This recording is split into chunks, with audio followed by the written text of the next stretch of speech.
2,500 years ago, a storyteller named Aesop lived in ancient Greece. He told stories with animals who could act and talk just like people. So his stories weren't really about animals at all. They're fables, metaphorical tales, poignantly commenting on the behavior of humans.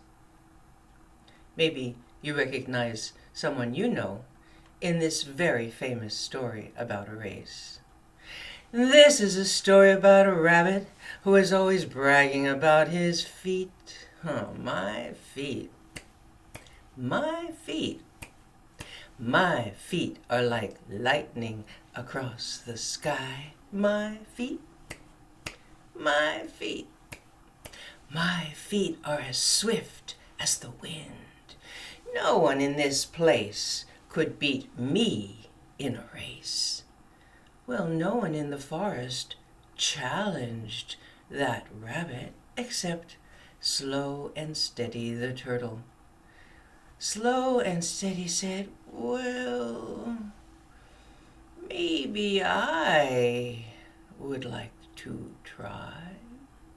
And so everyone gathered around to watch. The crowd cheered as the two lined up alongside the road. And when the crowd cried, 1, 2, 3, go! A very famous 2,500-year-old race took place. Old Rabbit, he ran to the middle of the road. He jumped up and down and he turned around. He said, "Turtle, you haven't moved a pinch." "Ha! Turtle, you haven't moved an inch." "Ha! How do you expect to win this race when you're walking along at such a slow pace?"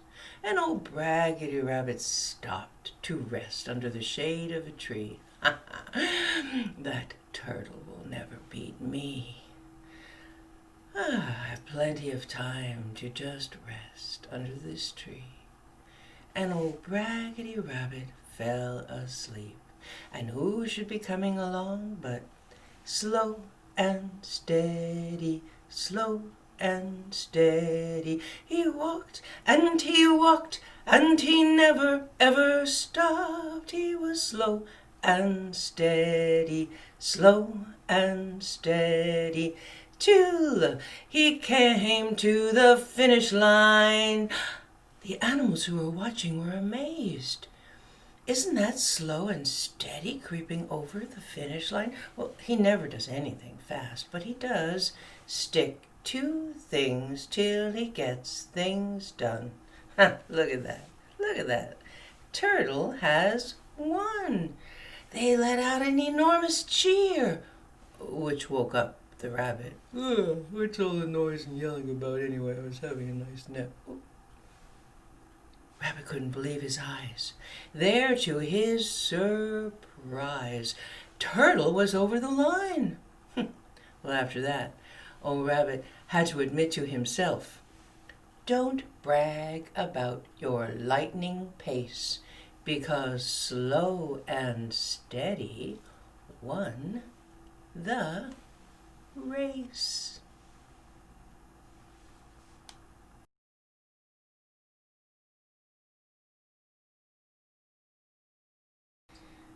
Two frogs hopped into the barn. They came upon a bucket of cream, where the farmer's wife had left it in the corner after she'd milked old Bessie the cow.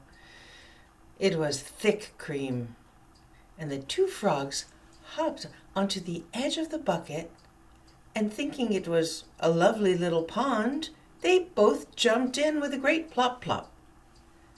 But once they were in the bucket of cream, they couldn't hop out again. They began to just paddle with their feet. The older frog became tired and said, "I don't think I can go on." But the little frog said, "Keep on going, keep on going, keep on going, keep on going." "Oh, I'm getting more and more tired," said the old frog. "No, don't give up, don't give up," said the little frog. "Keep on going, keep on going, keep on going, keep on going." The old frog finally said, "I just cannot paddle another moment." And the little frog just kept on going, kept on going, kept on going. The old frog said, "I'm going to have to stop. Oh, farewell, my dear little one." And the old frog stopped paddling. But the frog didn't sink, for that little frog had kept on going, kept on going, kept on going, and had turned that bucket of cream into butter.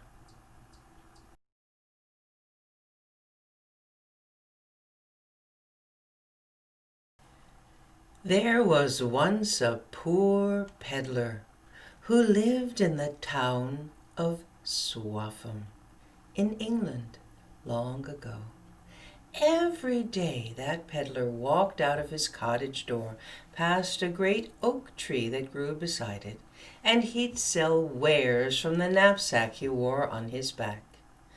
He had a little dog that would run along yipping at his heels, and everyone knew when the peddler was coming, for he would sing, "Knick-knacks, bric-a-bracs, fine and shiny things, knick-knacks, bric-a-bracs, fine and shiny things."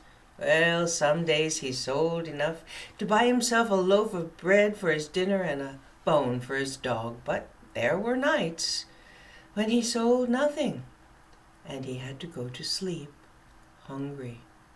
One such hungry night he had a dream, and in the dream he heard a voice. It said, "Go stand on London Bridge, and you will hear good news." In the morning when he awoke, he remembered his dream. He didn't think about it and went on his way. But the next night, he went to sleep hungry again, and once more he heard the voice in his dream. "Go stand on London Bridge, and you will hear good news." In the morning when he awoke, he remembered the dream again, and he marveled. "I never remember my dreams. What could a dream like this mean?" As he walked out of his cottage door, he leaned right up against that oak tree and wondered, what could a dream like this mean? But he didn't give it another thought until the third night. Once again, when he had the dream, once again, when he heard the voice, "Go stand on," he sat bolt upright in his bed and said, I must go to London and find out what this dream means." And so he set out at dawn, knapsack on his back, little dog at his heels, and as he walked down the road with a skip and a whistle, he was singing a new song. "As foolish as it seems, sometimes it's..." He walked and he walked and he walked and he walked and he walked and he walked.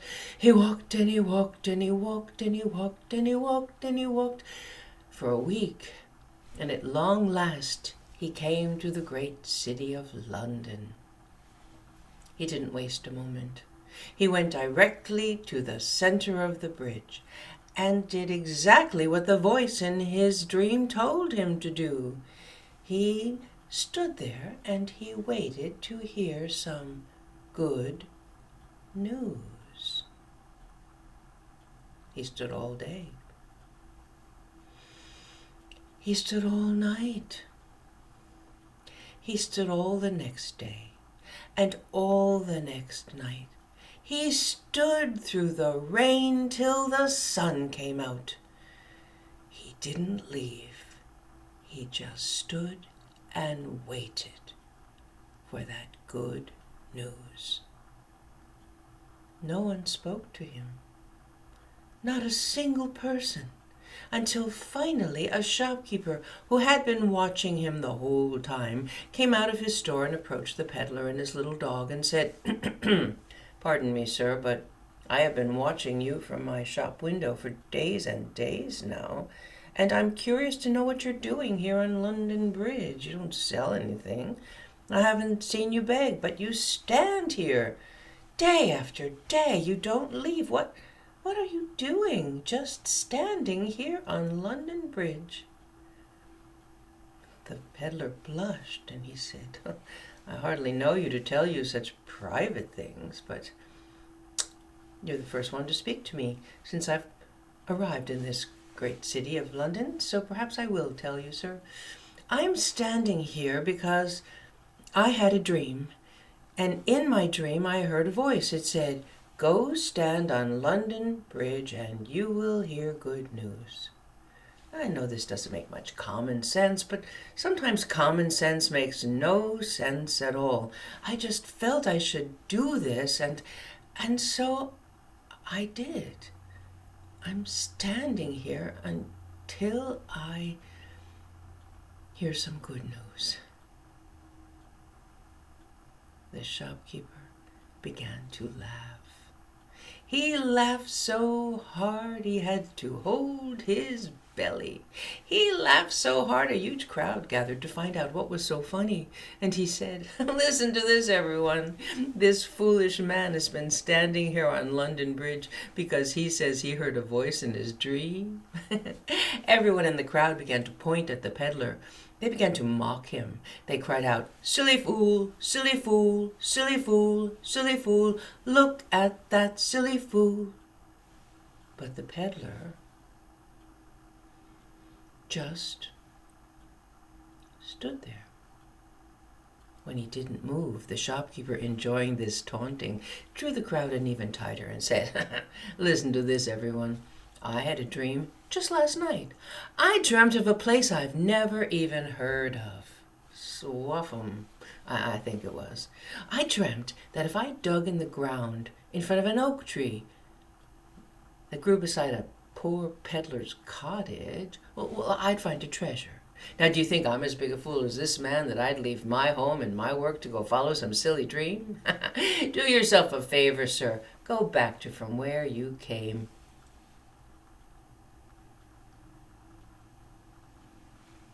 "I certainly will." He clicked his heels and he ran all the way home to Swaffham. And the first thing he did was to find his shovel. And then he went out to that oak tree he knew so well, and he began to dig in the ground. And sure enough,